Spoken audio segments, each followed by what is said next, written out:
A federal judge blocked the abrupt deportation of potentially hundreds of Guatemalan children in the dead of night. The planes that you will see here in just a moment, there they are, were literally sitting on the tarmac. Immigration advocates say some of these kids are orphans and survivors of abuse. The vice president of litigation and legal strategy at the National Immigration Law Center, whose team filed the emergency request that stopped these deportations, did not mince words on MSNBC's The Weekend about what's going on there. So to all of a sudden snatch hundreds of children in the middle of the night and put them on planes is just unconscionable, and I am just shocks the conscience, and it just so belies the government's, the administration, I should say, position that they're going after dangerous criminals in our streets. These are children, and what kind of country have we become that the most powerful and rich country in the world is targeting 7-year-olds, orphan 10-year-olds, and preventing them from having the chance to present their case in front of a judge? NBC News senior Homeland Security correspondent Julia Ainsley joins us now, and I also want to bring in former Assistant Chief Counsel for Immigration and Customs Enforcement, Veronica Cardenas. And Julia, walk us through how those children ended up in the planes to begin with. Well, it's not as if unaccompanied children can never be deported from the United States. So before they get to that point, they have special protections under the TVPRA. That's a 2008 law. That's the last time it was modified, that allows children special protections to make sure they aren't being trafficked. They come through HHS custody. They're paired with a sponsor. They try to go with a parent, if not a parent, a relative or another sponsor who may be willing to take them in, and they can apply for asylum.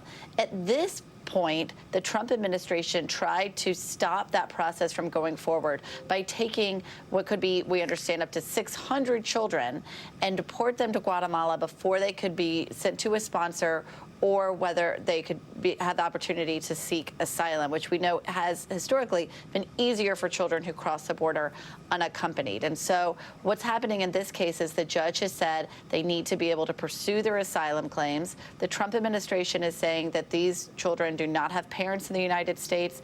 Many of those parents may be in Guatemala. They're calling it family reunification. The Guatemalan president and the Guatemalan government has told NBC News that they actually struck a deal with Kristi Noem in July to try to bring some of these children home, also in hopes of reuniting them, because they didn't want these children to turn 18 and get sent over to ICE detention and have a worse fate and worse treatment there. So a lot of complicating factors here. But in short, what these lawyers are arguing is that these children need due process and that the Trump administration tried to skirt the law by deporting them too early. So, Veronica, expand on what Julia was just saying, and what circumstances would dictate something like what we're seeing, and your reaction to it.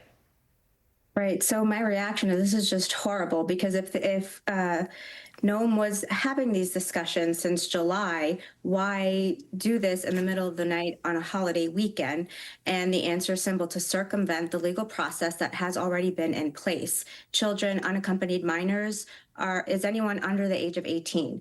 And some of the people on this plane, some of the children were as young as 7 or even younger. And so there has to be a process, and this process may take time, much to this administration's discontent, but due process does take time.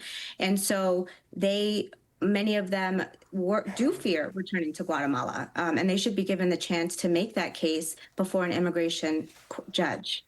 So, Julia, just expand on where this situation stands now. What is the status of these children, and what could happen next?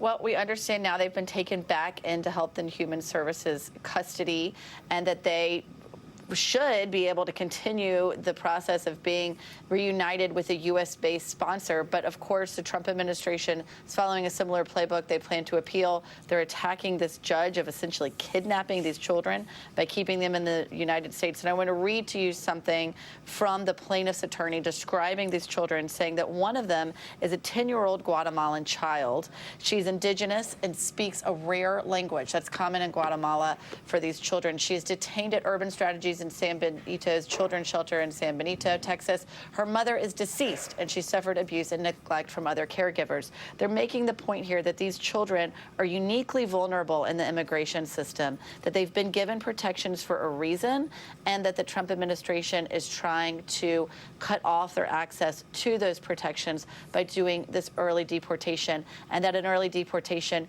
could mean a situation where these children are put back in poverty without access to being able to see their families again. I've talked to NGOs in the area who say these children who have been deported in the past, even after playing out their due process, have been basically dropped off on the streets of Guatemala City, even though their families may be out in the remote rural areas of the country, and they end up in shelters there. So what they're arguing here is that these children need a chance to stay in the United States and fight for protections here before cutting that process short.